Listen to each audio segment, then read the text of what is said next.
Yo, ladies and gentlemen, bitches, welcome back to the channel. Welcome to the Real Madrid career mode. This is episode 23 of the series. This is episode 1 of season 2. And you know what it is, if you watch the previous series, as you know, this is kind of episode that just gets us up to date basically before we start the brand new season. You're going to see what's happened throughout the summer window. You're going to see some preseason action. No comparative fixtures in this game. Before we get started though, I do want to mention there's still time for you guys to go and vote for your season awards for season 1. Go to the channel page, go to the community tab, and there are some polls there. It's gonna take a second. Go ahead and vote, make your voice heard, and let me know who you think deserves each award. You have player of the season, you have young player of the season, and you have signing of the season. Make sure you go ahead and just make your vote count, because then if someone wins an award you don't agree with, you can't complain because you didn't even participate, you know. It is what it is, bro. It's like that. So, yeah, before we even get started in this video, go ahead and do that. Player awards. Again, channel page, community tab, polls are right there. Go ahead and vote. You have until the next video comes out. At this point, I don't even know when that will be. I'm very busy at the moment.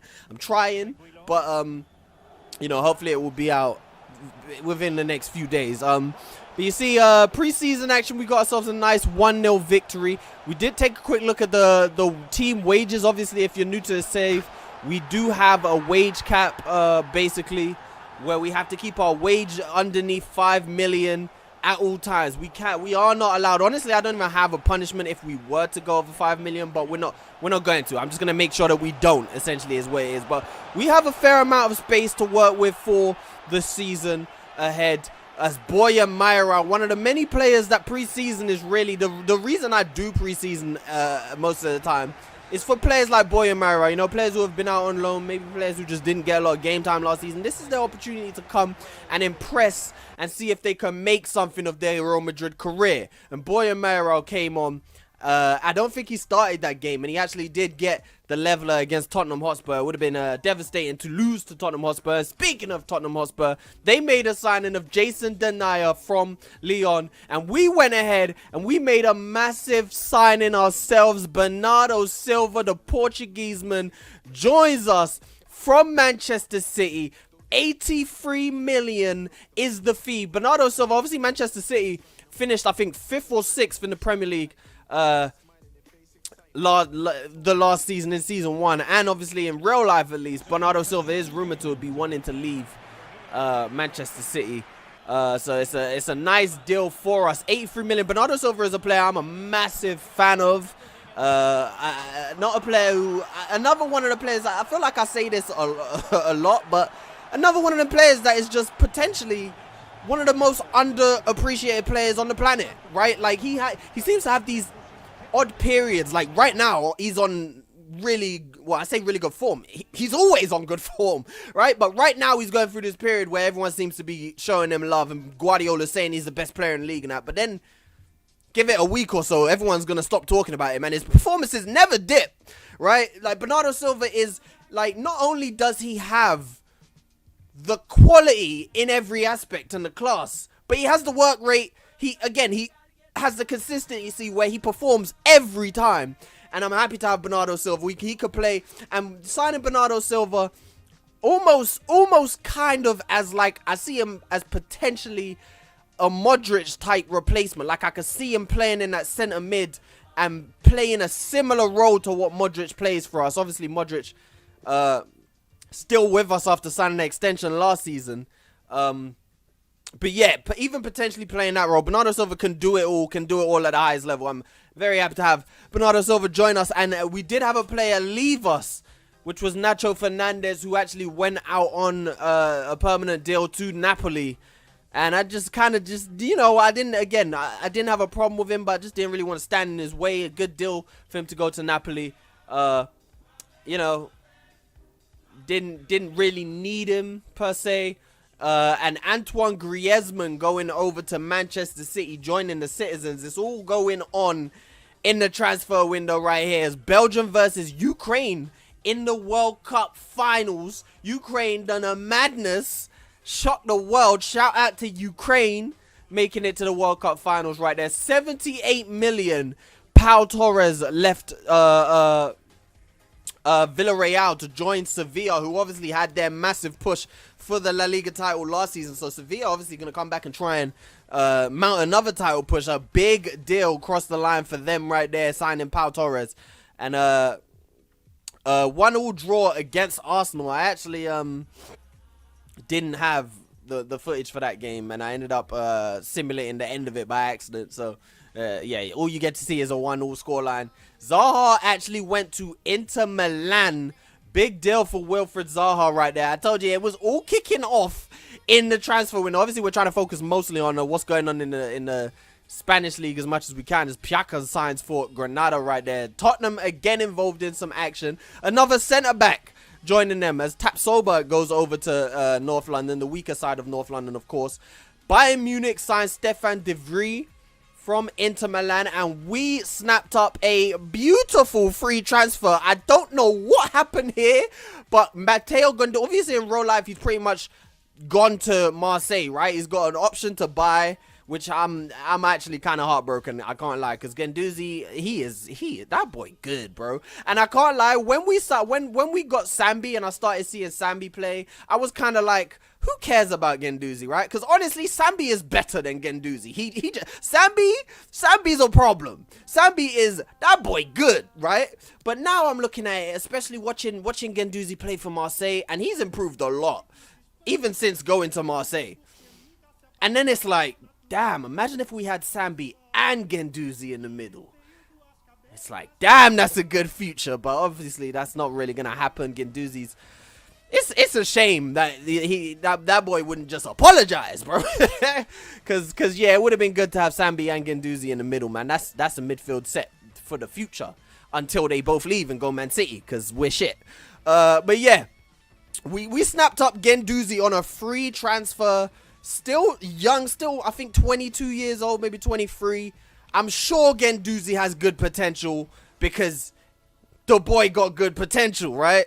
So I'm guessing Guendouzi's at least got like 85 potential maybe. Got him on a free. Wouldn't turn that one down at all. Ceballos seeking new club right there. Comes out. Bukayo Saka has left. Arsenal are just falling apart in front of our eyes in this save. I ain't gonna lie to you, bro. Saka's gone to Juventus. Massive deal for the young Englishman. And it's just going down everywhere. Ademola Lookman signs for Real Betis. The Spanish league continues to get stronger. Maxence Lacroix goes to Everton right there for 55 million. Everybody's got money, it seems. And we got money for days. And even though we didn't necessarily need a new centre-back, I've seen this one, 68 million. And I said, you know what? I want some of that. Presnel Kimpembe joins Real Madrid. We had Alaba at centre-back, but like I was saying before, I just don't see Alaba as a centre-back. I just don't. I don't. And having him as a backup centre-back, backup left-back, you know, just backup all over the pitch, I think is a better deal for us to have. Obviously, Nacho Fernandez went to Napoli. And the centre-back position is really the position to improve if you look throughout the squad. And having another world-class centre-back to stand alongside Eder Militao. And, you know, 68 million. For me, honestly, it was a little bit of a no-brainer. I had to go in there and I had to make that one happen. So I'm happy. Presnel Kimpembe becomes our third signing of this window alongside Matteo Guendouzi and Bernardo Silva. Bryce Mendes signs for Levante. Again, Levante, another one of them teams that had a really good season. I think they finished in 6th, just outside the European spots. So they're strengthening their squad. Bryce Mendes, that's a really good signing for Levante right there. Napoli get themselves another defensive signing Benjamin Pavard, who it really just didn't happen for at Bayern Munich, as much as people would have expected it to happen at least. Belgium picked up a win in the World Cup, as you would probably expect. I mean, Ukraine surprised everybody to get to the finals in the first place, but you would expect Belgium to beat them in the finals, and they did. So shout out Thibaut Courtois, you know, getting himself one of them World Cup medals and shit. Shout out, you know, when he comes back, we'll throw him a little party and celebrate our player of the season for last year. Akanji signs for Barcelona, and obviously having Barcelona win the league last year is disappointing because their team was not that good last season, and now, especially after winning the league, they just have an opportunity to strengthen even more. I would have expected a better signing than Akanji, maybe, but you know, still a lot to go on. Surprisingly, Barcelona didn't make a lot of signings at this point, at least. It's still not the whole window gone. We'll have deadline day probably in the next episode, but a lot going down right there. Brozovic leaving Inter Milan, signing for Lazio. Rabiot, Bars leaving Juventus and signing for Monaco. Bars. And we get ourselves another look at the wages, 4.55 million. So we still have some room to move. I've done a good, I ain't gonna lie, I don't like to pat myself on the back, but tap.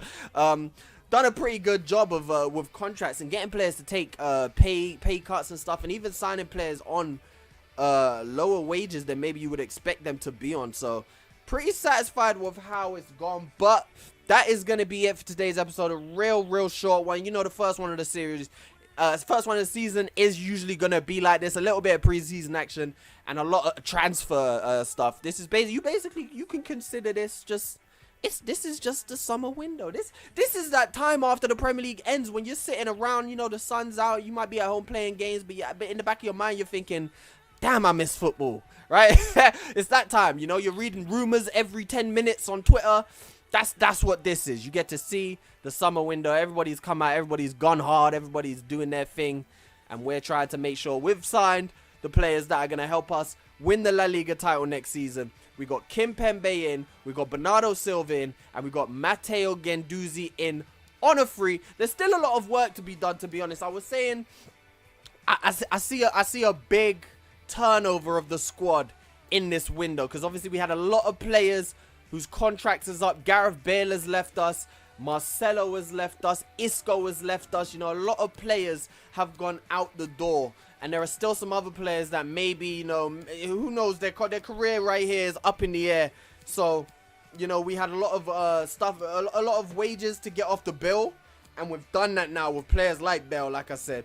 So, big turnaround, a lot of work to be done at the squad, whilst at the same time, not a lot of work to be done. It's a really weird place to be in, because we have a strong-ass squad, of course, but like I said, there's a lot of that stuff that needs to be done. So, we've started, like I said, rest of the transfer window and deadline day will probably be in the next episode. Make sure you don't miss that one, because the La Liga season will be kicking off, and we're going to have the Super Cup where we face Bayer Leverkusen, Champions League winners versus Europa League winners. You don't want to miss that. And again, I will remind you guys, go to the channel page, go to the community tab, vote for your season award winners. Make your vote count, make your voice heard. If you don't, I don't want to hear no shit about how did this guy win this. You didn't vote. Get out my face. Peace.